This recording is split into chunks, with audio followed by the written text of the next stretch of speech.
Leviticus chapter number 26, beginning at verse number 1, blessings of obedience. You shall not make for yourself idols, nor shall you set up for yourselves an image or a sacred pillar, nor shall you place a figured stone in your land to bow down to it, for I am the Lord your God. You shall keep my Sabbaths and reverence my sanctuary. I am the Lord. If you walk in my statutes and keep my commandments so as to carry them out, then I shall give you rains in their season, so that the land will yield its produce and the trees of the field will bear their fruit. Indeed, your threshing will last for you until grape gathering, and grape gathering will last until sowing time. You will thus eat your food to the full and live securely in your land. I shall also grant peace in the land, so that you may lie down with no one making you tremble. I shall also eliminate harmful beasts from the land, and no sword will pass through your land. But you will chase your enemies, and they will fall before you by the sword. 5 of you will chase 100, and 100 of you will chase 10,000, and your enemies will fall before you by the sword.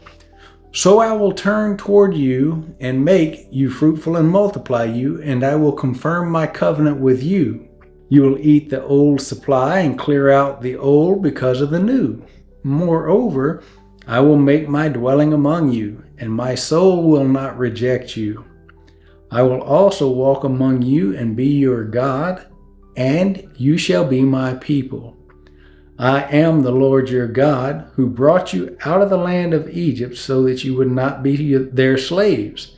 And I broke the bars of your yoke and made you walk erect. Leviticus chapter number 26, beginning in verse number 14, penalties of disobedience. But if you do not obey me and do not carry out all these commandments, if instead you reject my statutes, and if your soul abhors my ordinances, so as not to carry out all my commandments and so break my covenant, I in turn will do this to you. I will appoint over you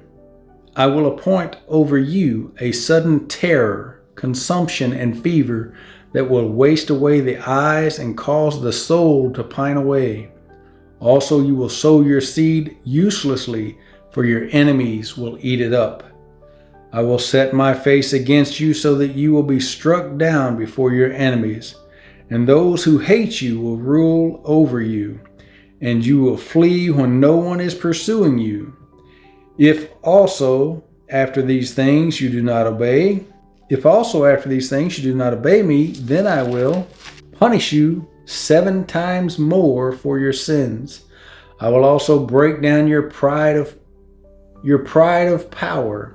I will also make your sky like iron and your earth like bronze. Your strength will be spent uselessly, for your land will not yield its produce, and the trees of the land will not yield their fruit. If then you act with hostility against me and are unwilling to obey me, I will increase the plague on you 7 times according to your sins. I will let loose among you the beast of the field, which will bereave you of your children, and destroy your cattle, and reduce your number, so that your roads lie deserted.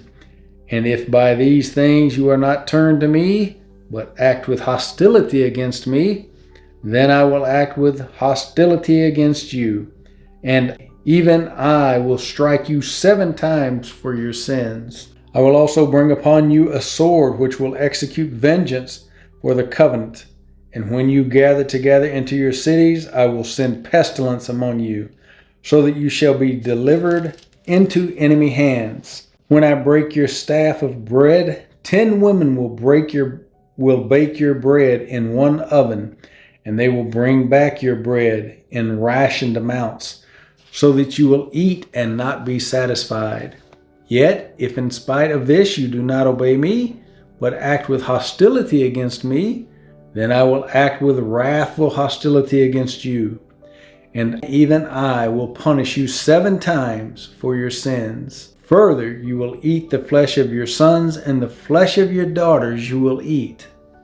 I then will destroy your high places and cut down your incense altars, and heap your remains on the remains of your idols, for my soul shall abhor you.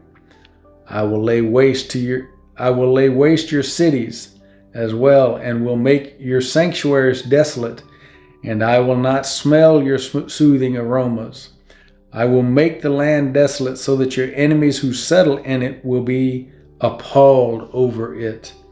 You, however, I will scatter among the nations, and will draw but a sword after you, as your land becomes desolate and your cities become waste.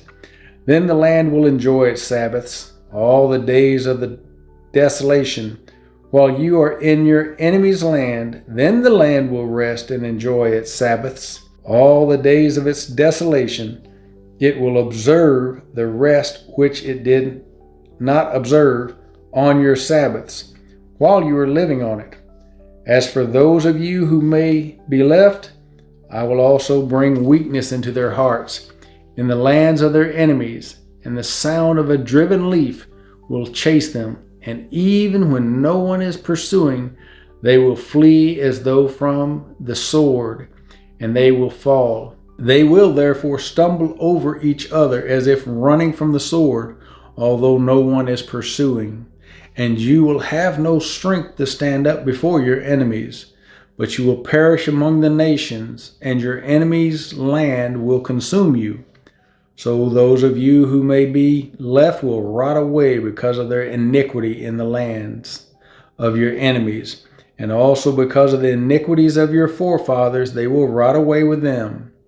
If they confess their iniquity and the iniquity of their forefathers, in their unfaithfulness which they committed against me, and also in their acting with hostility toward me, also in their acting with hostility against me, I also was acting with hostility against them to bring them into the land of their enemies.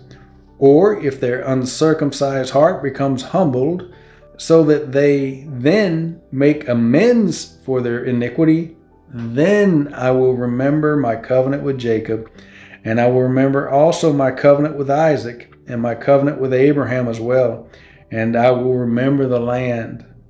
For the land will be abandoned by them, and will make up for its Sabbaths while it is made desolate without them.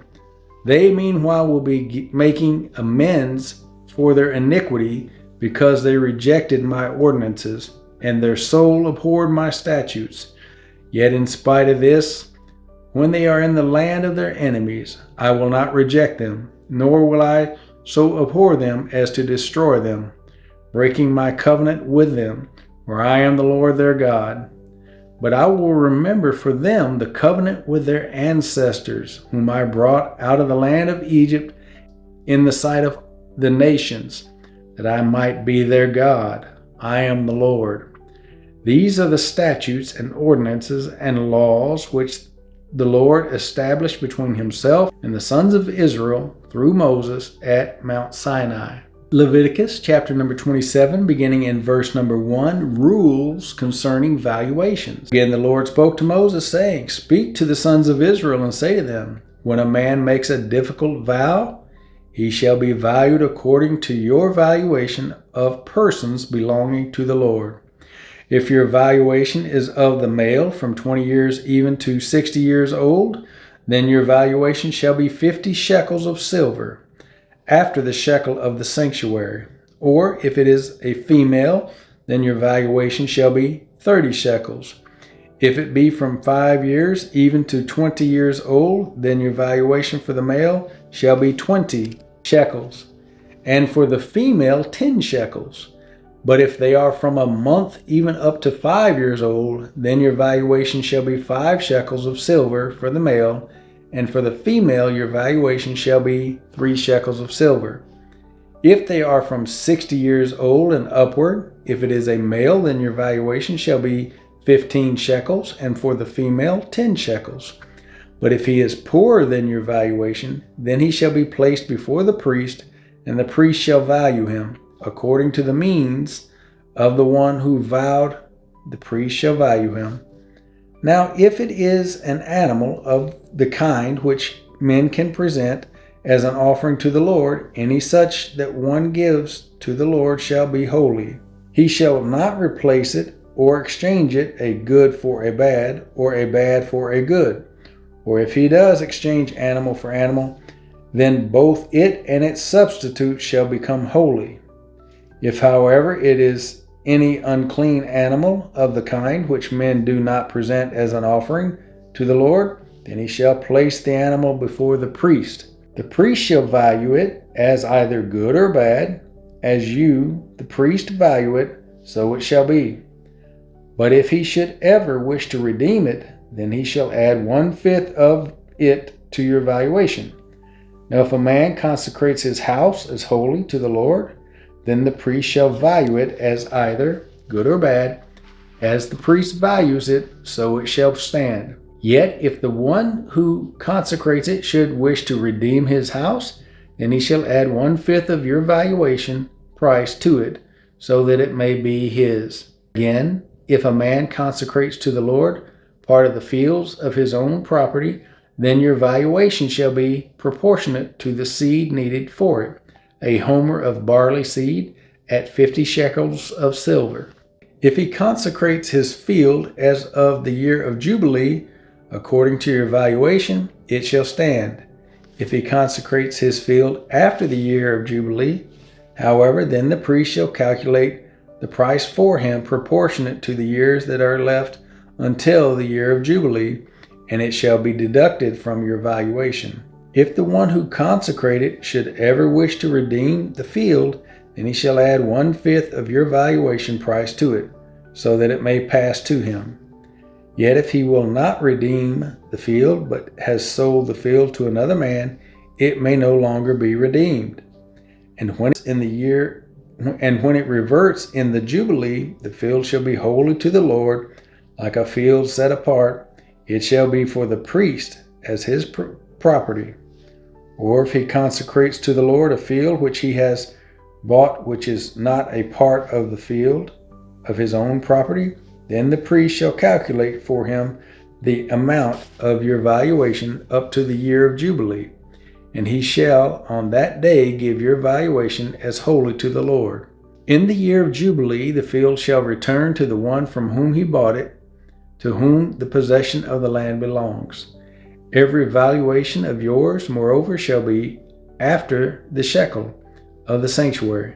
The shekel shall be 20 gerahs. However, a firstborn among animals, which as a firstborn belongs to the Lord, no man may consecrate it. Whether ox or sheep, it is the Lord's. But if it is among the unclean animals, then he shall redeem it according to your valuation, and add to it 1/5 of it. And if it is not redeemed, then it shall be sold according to your valuation. Nevertheless, anything which a man sets apart to the Lord out of all that he has, of man or animal, or of the field of his own, or of the fields of his own property, shall not be sold or redeemed. Anything devoted to destruction is most holy to the Lord. No one who may have been set apart among men shall be ransomed. He shall surely be put to death. Thus all the tithe of the land, of the seed of the land, or of the fruit of the tree is the Lord's. It is holy to the Lord. If therefore a man wishes to redeem part of his tithe, he shall add to it 1/5 of it, for every 10th part of herd or flock. Whatever passes under the rod, the 10th one shall be holy to the Lord. He is not to be concerned whether it is good or bad, nor shall he exchange it, or if he does exchange it, then both it and its substitute shall become holy. It shall not be redeemed. These are the commandments which the Lord commanded Moses for the sons of Israel at Mount Sinai.